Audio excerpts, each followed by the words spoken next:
Cet homme, après avoir perdu son emploi, se retrouve être sous l'ordre de sa femme. Il sert à manger à cette dernière et en voulant se retirer, elle lui demande de revenir. « C'est quoi ça ?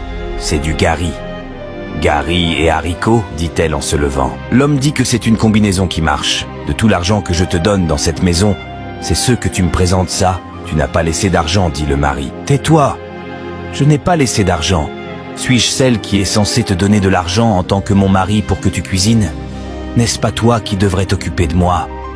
Mais non, c'est moi qui prends tout en change, te nourrir, même nourrir ta mère et ta sœur. » Il dit, c'est pas comme si je n'avais jamais travaillé et apporté de l'argent dans la maison. Toi-même, tu sais que c'est juste la situation du pays qui m'a fait perdre mon emploi. Ce n'est pas de ma faute. C'est la mienne ? Demande-t-elle. Alors, tu veux me donner de n'importe quoi ? N'importe quoi. Elle jette la nourriture sur lui et tache sa chemise. Elle lui dit d'aller lui payer des frites au poulet, afin qu'elle puisse manger, et lui interdire en plus d'aller se changer malgré que sa chemise est tachée et qu'il lui rappelle qu'il est après tout son mari. Pour revenir facilement voir la suite, met en favori et partage. Le lendemain matin, en voulant se rendre au travail, elle constate que son mari ne lui a pas encore fait son petit déjeuner. Elle s'étonne et dit « Je rêve ». Elle sent une odeur bizarre et crite le nom du mari.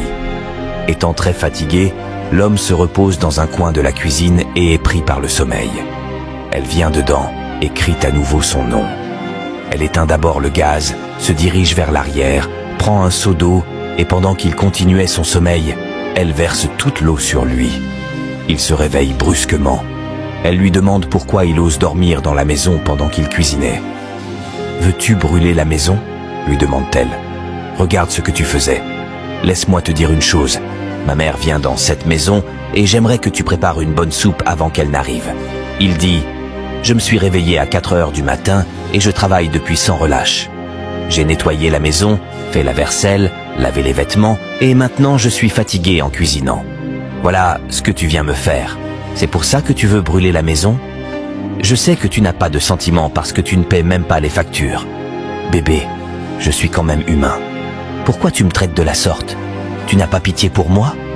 Oh, toi tu ne peux pas avoir pitié pour moi alors que je suis censé manger avant d'aller au boulot ?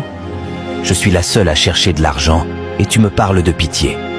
Prépare-moi la nourriture et rassure-toi de ranger cet endroit stupide, dit-elle avant de partir. La mère de sa femme se douchait quand l'eau ne s'écoule plus. Elle appelle le beau-fils et lui dit qu'elle remarque qu'il n'y a plus d'eau dans la maison.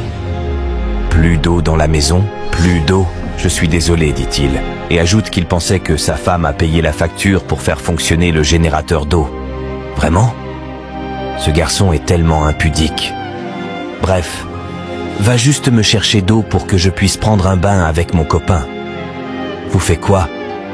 Va me chercher d'eau, merci. Moi ? Toi ? Ah, pourquoi je ferais ça ? Quand un homme n'a pas d'argent, il n'a pas de loi à dicter. Va me chercher d'eau. C'est censé être ma maison. Pourquoi on me traite comme si j'étais un garçon de maison ? Pourquoi ? Va me chercher de l'eau. Tout de suite. Il n'en revient pas. À son retour, il se retrouve bloqué devant la porte.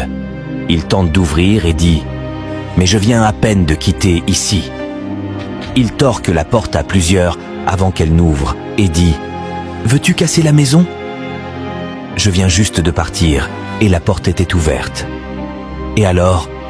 Donne-moi l'eau, dit-elle avant de lui refuser l'accès à l'intérieur sous prétexte qu'elle est occupée.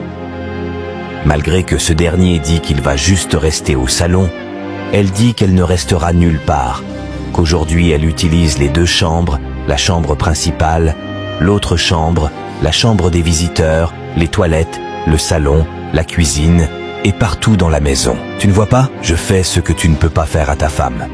Tu ne peux pas rester partout à la fois, dit-il. Elle dit « Jeune homme, reste dehors. Quand ta femme sera de retour, tu pourras entrer et lui ferme la porte au nez. » Moralement, il se sent mal, très mal. Quelle que soit la durée de la nuit, le soleil apparaîtra. Courage à tous ceux qui traversent des moments difficiles d'une manière ou d'une autre.